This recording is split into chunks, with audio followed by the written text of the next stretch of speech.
very pleased to be here on My Magical Thing with Dorothy Winter, spiritual healer, gua sha facialist, spiritual circle facilitator who works with the Egyptian cartouche and is obsessed with finding holy wells and springs. Dot, it's lovely to have you here.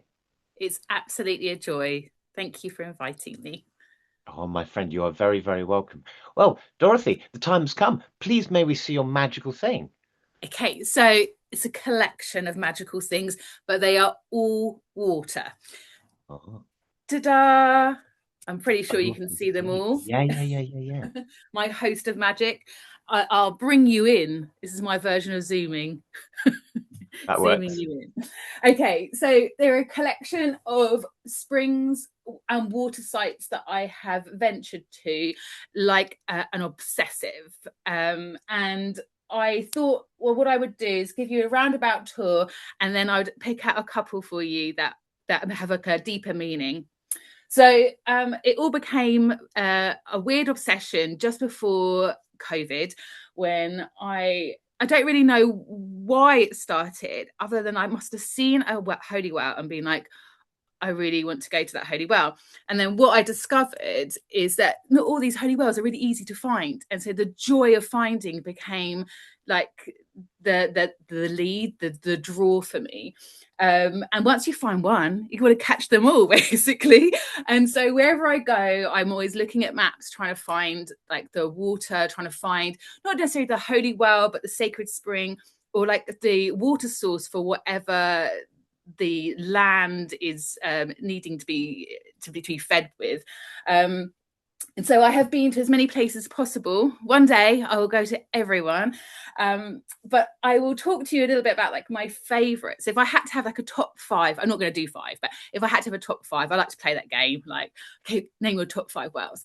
The top would always be St. Cleather for me, in Cornwall. This is my St. Cleather. I've been there a few times, so I always think it's important to return to places as well, because we change, as does the water. And so when you go to these places, you're often in a different energetic state. And with St. Cleather, like the joy of finding it was the walk past like the kind of the new church, round the back, the way the valley falls, and this beautiful little chapel that I don't know if you've been, I don't know if you've been there, but it's this beautiful, yeah, you have. Yeah. So the beautiful chapel and just the way it held me. And at this point of my life, my mother had just passed. And so the water became, I guess, an antidote to grief, because it felt like um, it was a resource, it was a free resource, and it was a private connection between me and the water. But St. Cleather, because it's such a silent place, because of the energy there, it kind of opens you up and brings you in, and just everything about that energy there was just gorgeous. And so St. Cleather will always be my number one. But also staying with Cornwall is the Ventnor Babel, which is like the holy well for little people. So it's like a fairy well.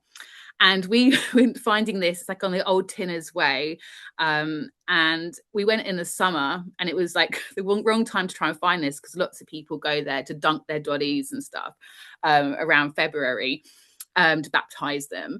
And we went in the summer, and you can't find locations in the summer because everything grows. And we spent so much time trying to like look at photos, trying to find this special like hawthorn tree that was like the marker. And we went with the whole family, so me and the kids, trying to locate it. It was like a family excursion, trying to find this well.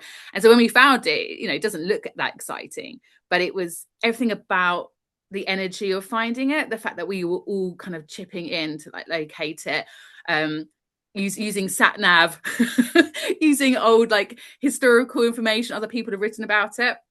So Ventnor Babel is also like on my top. And then most recently, I went to Ireland. My dad died a long time ago, and we never went back to Ireland. But my father's lineage are Irish, and it was a huge deal to go back to that land for many reasons. But of course, I'm there, so I've got to find the wells, right? And it was in Kerry, and that's a very special place anyway. And then I managed to get a hold of my one of my cousins out of the blue, who rang me. And he was like, "Oh, I'll take you. Let's go to this well." And so there I am with a relative I haven't seen for like maybe 20 years, who's also really into the wells, who came to show me St. Bredon's well. And in classic Irish Kerry way, he was like driving down the road and just like, this way, over like all the bumps in the road. And you can see the water's quite yellow, but it's perfect. And so that has like a kind of a family connection. What else shall I show you? There's so many. But I think the main thing that I love about water is that each one has its own resonance. So whether it's like a dew pond that you might find maybe like at Chantry Hill, something like that, or even a stream, or like even old like paradise gardens, like I found in Storrington in Hampshire. There's like a lost Victorian paradise garden where all the water still flows and there's a beautiful waterfall. But they all have a resonance. And so what I found, not only am I addicted to collecting and labeling and having everything just so in my mind, but I also find that people fit for certain waters. So in terms of like healing and working with people, I find is that I can actually pick out water that's the right resonance and vibration to match that person, or making almost like a mixture of the water. And that can be based on like its historical context. It could be based on how I felt when I was there. It could be based on like just the deeper kind of how I feel about them. And so I can kind of mix them together, and then I work with them with people. So in session, we might make a mix, and then I'll like sprinkle it on them or anoint them with it. And even if I'm working like distantly, I'll pick out the right wells, the right springs for that person. And I don't know when I'm going to stop, basically. I don't think you should stop ever. I think that is the most spectacular and simple and complex and beautiful magical thing. That's really, really lovely. Oh, Dorothy, thank you so much for taking the time to share some of your collection of the waters of life. May you never thirst. May you realize, like all of us, that we can never step into the same river twice. And may the waters flow for you forevermore. Thank you so much. It's really appreciated, my friend. Thank you. Okay, see you later. Bye-bye. See you. Bye-bye.